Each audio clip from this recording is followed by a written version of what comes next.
আসসালামু আলাইকুম, আশা করি আপনারা সবাই ভালো আছেন। আলহামদুলিল্লাহ আমিও খুব ভালো আছি। তো আজকে আমাদের ব্যানার ডিজাইনের 8 নম্বর ক্লাস। এই ক্লাসটি একটু সিম্পল যদিও মনে হয়, কিন্তু এখানে পেন টুলের কাজ আছে। যাদের পেন টুলের সমস্যা তারা আশা করি এই ক্লাসটা করার পরে পেন টুলের সমস্যাটা অনেকটাই সমাধান হয়ে যাবে।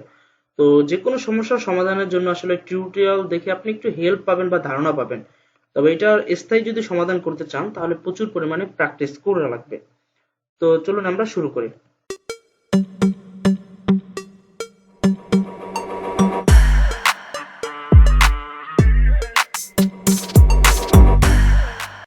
তো এইখান থেকে প্রথমে আমরা একটা আর্টবোর্ড নিয়েছি। এখন আমরা এই আর্টবোর্ডটাকে কালো করার জন্য আমরা আর্টবোর্ড অনুযায়ী আমরা একটা শেপ তৈরি করব রেক্টেঙ্গুলার, এবং এটাকে আমরা আইড্রপার দিয়ে আমরা এই কালারটা দিয়ে দিলাম। এখন আমরা এটাকে কন্ট্রোল 2 প্রেস করে আমরা লক করে দেব, যাতে আমাদের কাজ করতে গিয়ে কোনো সমস্যা না হয়। তো প্রথমে আমরা এই শেপটি তৈরি করে দেব, যেটা হচ্ছে ক্লিপিং মার্কস করা হয়েছে এবং একটা স্টক কালারও রয়েছে। তো এটা করার জন্য আমরা একটা পেন টুল নেব, এবং পেন টুল নিয়ে আমরা এখান থেকে এটা যখনই আপনি পেন টুলের কাজ করবেন বড় কোনো শেপ তৈরি করার জন্য, যেমন এটা কিন্তু একটা বড় একটা শেপ, তখন আপনি এটাকে জুম আউট করে নেবেন, মানে হচ্ছে ছোট করে নেবেন।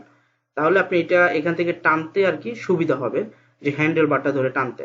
ওকে, তো আমরা কাজ করি তাহলে বোঝা যাবে। তো আমরা এখানে একটা পয়েন্টে ক্লিক করব, তারপর হচ্ছে গিয়ে আমাদের রাউন্ডটা যতটুকু পরিমাণে আছে, যেমন এখান থেকে এসে রাউন্ডটা শেষ হয়েছে কোথায়, এইখানে রাউন্ডটা শেষ হয়েছে। তো এটার একটা অনুমান করে আমার কাছে মনে হইতেছে যে এটা হচ্ছে এখানে শেষ হয়েছে। তো আমি এখান থেকে এইভাবে ধরে টান দেব।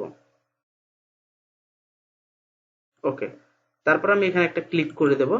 তারপরে আবার আমার কাছে মনে হইতেছে যে এখানে আরেকটু হালকা একটা রাউন্ড হবে এভাবে, তারপরে আবার আমাদের এইখানে এসে শেষ হয়ে যাবে। তো এইভাবে হচ্ছে আপনি করে দেবেন। তারপরে আমরা এই কর্নারে একটা ক্লিক করব, এই কর্নারে একটা ক্লিক করব, এবং এই কর্নারে ক্লিক করে আমরা এটাকে মিলিয়ে দেবো, এবং আই ড্রপার দিয়ে আমরা জাস্ট এই ইয়েলো বা অরেঞ্জ যেটাই বলেন এই কালারটা আমরা দিয়ে দিতে পারি। তাহলে দেখবেন যে অনেকটা আমাদের এরকম হয়ে গেছে। তারপর যদি আমাদের আরো কাস্টমাইজ করা লাগে আমরা ছোট বড় করে আমরা কাস্টমাইজ করতে পারবো। ওকে, এবং কোথাও যদি মনে হয় যে একটু সমস্যা আছে তখন আমরা এখান থেকে ডিরেক্ট সিলেকশন নিয়ে আমরা সেই সমস্যাগুলোরও কিন্তু সমাধান করতে পারবো। আমরা একটা হ্যান্ডেল বার পেয়ে যাব, এটা ধরে যদি আমরা টান দিই তাহলে কিন্তু আমাদের এটা ছোট বড় হবে। ওকে, তো আমরা এটা করে ফেললাম। এখন আমরা যেটাতে ক্লিপিং মাস্ক করব সেটা আমরা একটু ছোট রাখি, এখান থেকে একটু ছোট রাখলাম।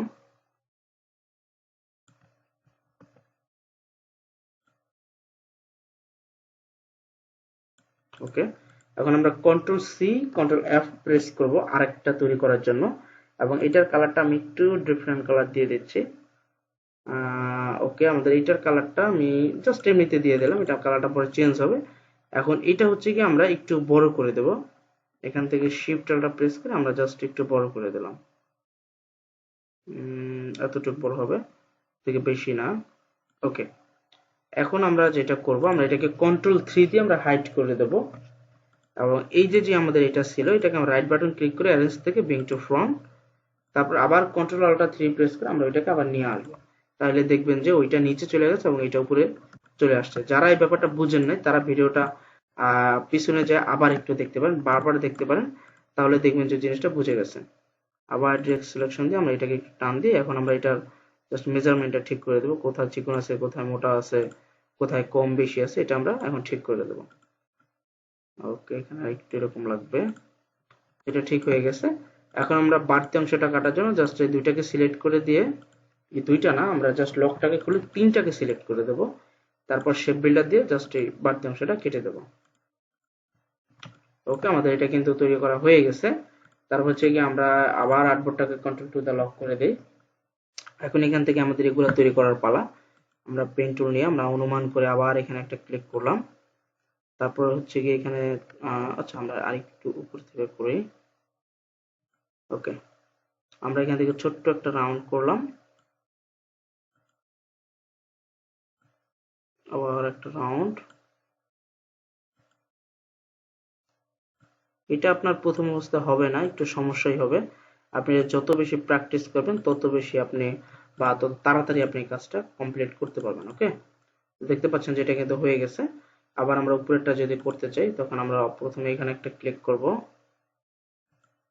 এখান থেকে আমাদের একটা রাউন্ড, আপনি জাস্ট রাউন্ড গুলা লক্ষ্য রাখবেন যে কোথা থেকে কতটুকু পর্যন্ত একটা রাউন্ড আছে বা একটা ঢেউ আছে, আপনি এটা চেক করবেন। তো আমাদের এখানে একটা ঢেউ, আবার এই দিক থেকে আরেকটা ঢেউ আছে। তো এই ঢেউটাকে আবার আমি নেব, আবার আমার বড় একটা ঢেউ আছে,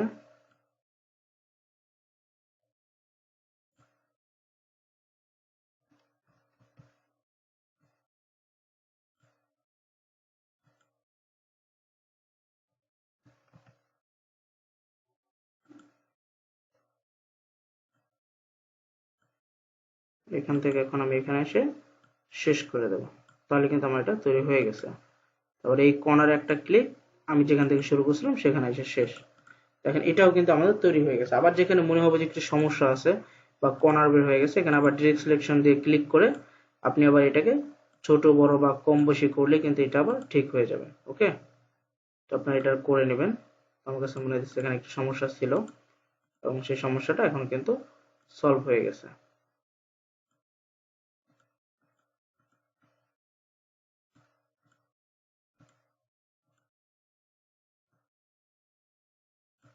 ওকে, সমস্যা কিন্তু সমাধান। তো এইভাবে হচ্ছে আপনারা কাজগুলো করতে পারবেন। আর হচ্ছে এই পয়েন্টটা আরেকটু ছোট হবে।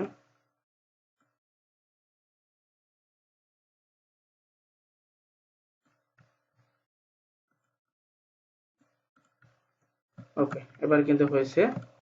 তো আমাদের এই শেপগুলো কিন্তু তৈরি করা হয়ে গেল। এখন হচ্ছে আমাদের ক্লিপিং মার্কসের কাজ এবং লেখালেখির কাজ। আমরা ক্লিপিং মার্কসটা করে নিই। আমরা এই ছবিটাকে একটু বড় করে নেব। আর সাধারণত ছবি কিন্তু আপনার উপরেই থাকবে, তবে আমাদের ক্লিপিং মার্কস করার ক্ষেত্রে আমাদের ছবিটাকে নিচে নিতে হবে।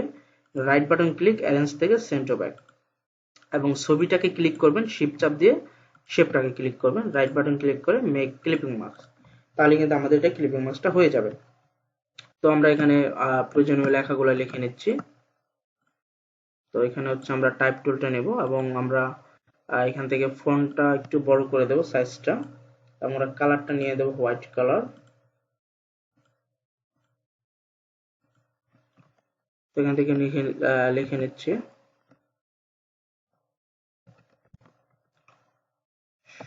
শপ রেস্টুরেন্ট, এবং এটাকে আমরা মিডিলে নিয়ে আসলাম। এবং আমাদের সব সময় আপনি ডিজাইনে কিন্তু মুনসিরত ফন্টটা ব্যবহার করবেন, এটা আপনি কখনোই ভুলবেন না। আর আপনার গোসল, খাবার দাবার সবকিছু আপনি ভুলে যেতে পারেন, তবে এইটা ভুলে গেলে কিন্তু আপনার চলবে না।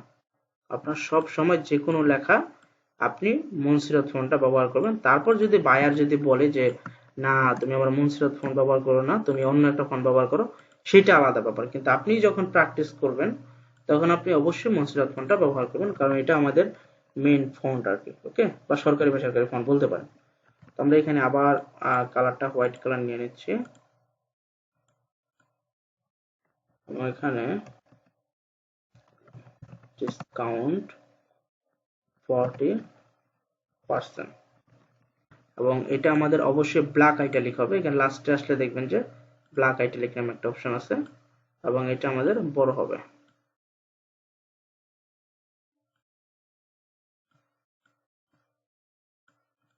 নিয়ে নিলাম বড়। তারপর হচ্ছে এটাকে আরেকটা কপি হবে। এখান থেকে আমরা নিচে লেখাটাও লিখে নেই, অলসো মেনু।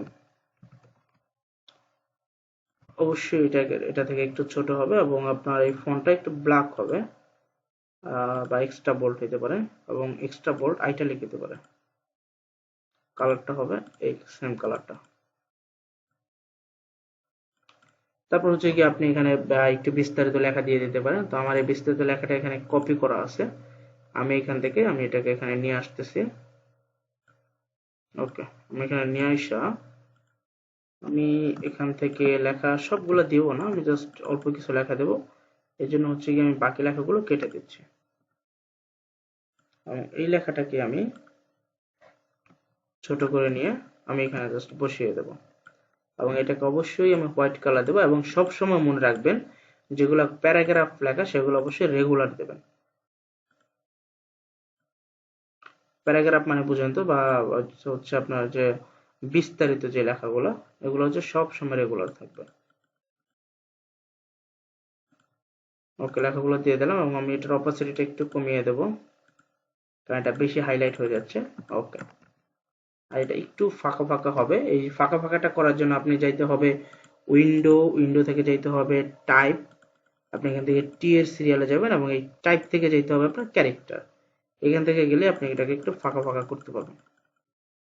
আমরা এরকম ফাঁকা ফাঁকা তৈরি করে দিলাম এবং আমি এখানে কি লিখে দেবো যে ফর মোর ইনফরমেশন ভিজিট, মানে হচ্ছে আমরা তারা বলে দিয়েছি যে তুমি যদি আরো ইনফরমেশন পাইতে চাও তাহলে তুমি এই লিঙ্কে যাইতে পারো বা ওদের ওয়েবসাইটে। লিখে দিলাম ফর মোর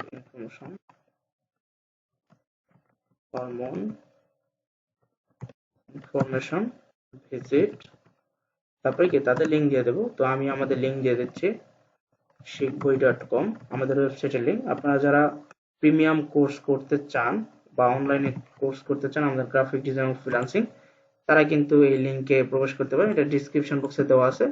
আমাদের এই ওয়েবসাইটে হচ্ছে আগে আপনি অনলাইনে ক্লাসগুলো করতে পারবেন, আপনি ফ্রিল্যান্সিং শিখতে পারবেন, গ্রাফিক ডিজাইন আরো অ্যাডভান্স কাজ শিখতে পারবেন। এটা আপনি এই লিঙ্কে গেলে আপনি বিস্তারিত দেখতে পাবেন। তো এখান থেকে আমাদের যে লিঙ্কটা যেটা ছিল সেটা হচ্ছে গিয়ে হবে বোল্ড, মানে হচ্ছে একটু ডার্ক হবে আর কি, ওকে হাইলাইট হবে। তো এইরকম জাস্ট আমাদের কাজটা কিন্তু কমপ্লিট হয়ে গেছে এবং খুব কম সময়ে কাজটা কমপ্লিট হলো। এই কালারটা কিন্তু আমরা এখানে দিতে পারি। তো দেখতে পাচ্ছেন যে কাজটা কিন্তু আমাদের কমপ্লিট হয়ে গেছে। এখন আমরা চাইলে এটাকে আর একটু কাস্টমাইজ করতে পারি। আমার কাছে মনে হচ্ছে আমরা যদি এইটাকে লক করে ফেলতে দেবো, কন্ট্রোল-2 দিয়ে আনলক করে দিলাম, আমাদের এই যে ডিজাইন এই যে শেপটা আছে আমরা চাইলে এটাকে একটু কাস্টমাইজ করতে পারি। কন্ট্রোল-C কন্ট্রোল-F দিয়ে আমরা আরেকটা কপি করলাম এবং এটাকে কন্ট্রোল-3 দিয়ে আমি হাইড করে দিলাম এবং নিচে যেটা আছে এটাকে আমি অপাসিটিটা আর একটু কমিয়ে দেবো। এখান থেকে আমরা অপাসিটি 60 দেই এবং একটু বড় করে দিলাম।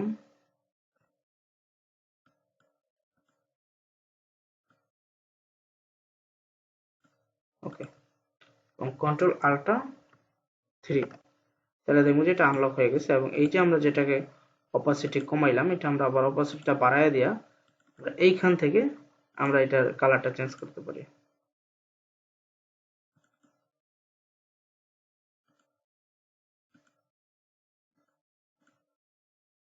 এরকম হইতে পারে।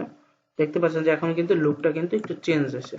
তো এরকম আপনি বিভিন্ন ধরনের সিস্টেম করতে পারেন। এখান থেকে আমরা এটারও করতে পারি এবং আপনি চাইলে এখানে কিছু এলিমেন্ট তৈরি করতে পারেন। আপনি যেমন ধরেন যে এখানে কিছু ইলিপস দিয়ে দিলেন, এখানে হচ্ছে এখানে একটা ইলিপস দিয়ে দিলেন এবং এটার হচ্ছে কি আপনি ফিল কালারটা অফ করে জাস্ট একটা স্টক কালার দিয়ে দেবেন। তাহলে এটাও কিন্তু একটা ডিজাইনের অংশ। এরকম কিছু ত্রিভুজ, তারপরে আরো কিছু পলিগন, এরকম কিছু এলিমেন্টস যদি দিয়ে দেন তাহলে দেখবেন যে ডিজাইনটা আরো আকর্ষণীয় হচ্ছে। তো এভাবে আসলে একটা ডিজাইনের লুক আপনি চেঞ্জ করতে পারেন এবং এগুলা হচ্ছে আপনি যদি করেন তাহলে দেখবেন যে আপনার ডিজাইন কোয়ালিটি আর একটু বেড়ে যাচ্ছে এবং আপনার নলেজটা কিন্তু বেড়ে যাবে। তো আজকে এই পর্যন্ত থাকুক, আপনারা ব্যানারগুলো আর প্র্যাকটিস করবেন। তো সবাই ভালো থাকবেন, সুস্থ থাকবেন, আল্লাহ হাফেজ।